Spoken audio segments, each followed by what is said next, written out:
The Nightingale. Once long ago in China, there lived an emperor. His palace was the most beautiful in the world. It was made entirely of delicate porcelain.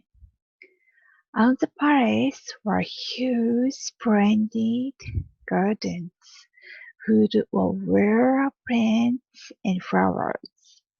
Beyond these gardens, a great forest of stately pine trees stretched all the way to the sea.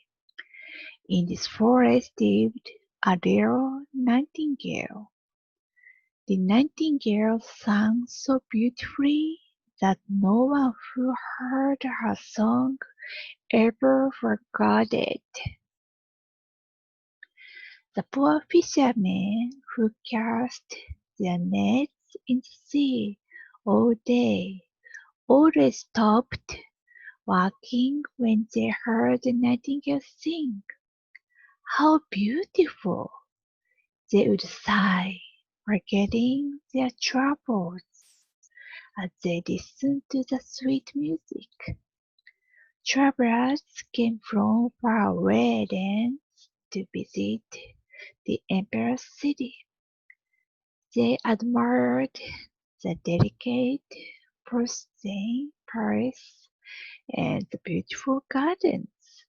But when they heard the nightingale sing, they all said, "This is the most wondrous of all."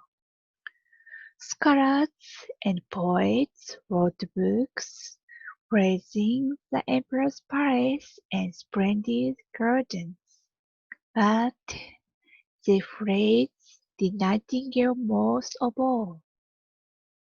These books were carried all over the world. One day, the emperor himself happened to read one. "How extraordinary," he said. "This book says that of all the wonderful things in my kingdom, the nightingale is the most wonderful. But what is the nightingale? Why have I never heard of this bird?" The emperor summoned all his ministers and countries and asked them about the nightingale. But none of them had heard of the bird either, nor had any of the rows and ladies in waiting, nor footmen, nor the cooks. At last, one of the emperor's countries happened to ask a young kitchen maid about the bird. "Oh, the nightingale?" she explained. "I know her well.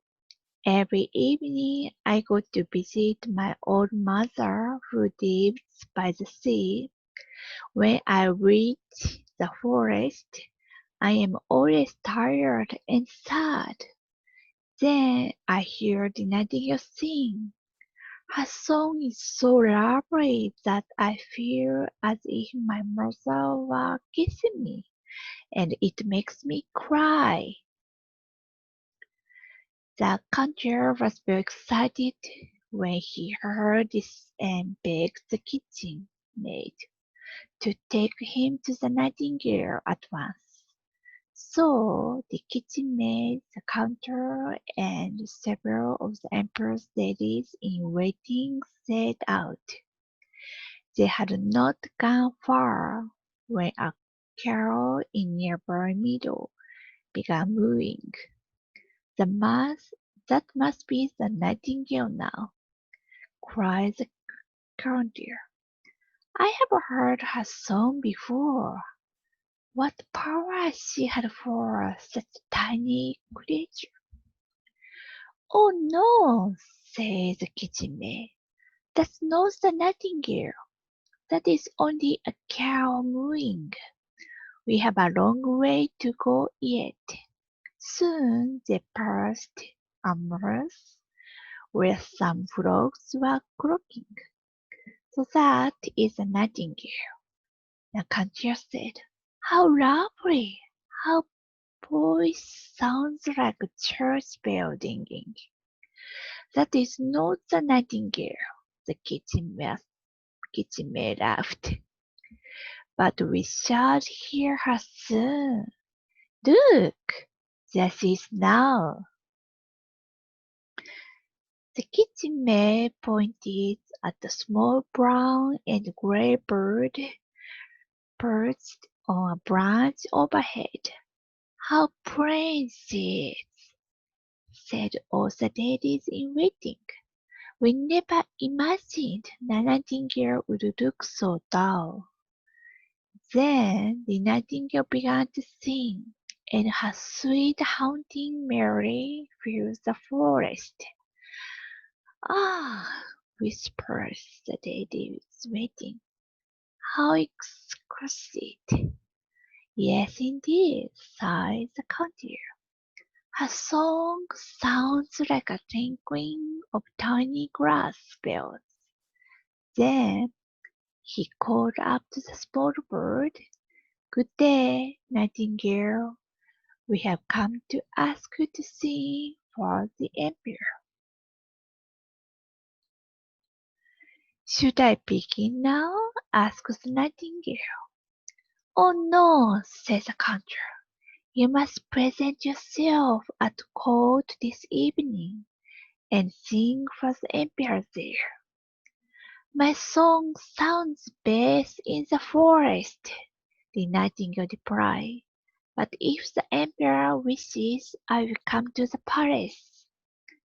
That evening, the emperor's palace was lit with colored lanterns and decorated with silver and gold ribbons in honor of the special occasion. In the throne room, the entire court sat gathered around the emperor. Everyone wore their finest silk robes. A gold pouch had been placed by the emperor's throne was Nightingale. At last, the dear brown and grey bird flew through the open window. She took her place on the perch and began to sing. Her song was like a bright spring day, and somehow it deeply touched everyone who heard it.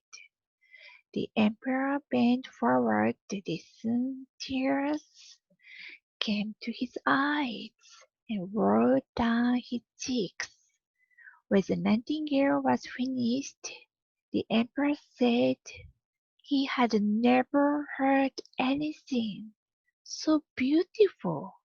He offered to give the bird his gold slipper to wear around her neck. The nightingale shook her head. I have seen tears in the eyes of the emperor, she said, and that is reward enough.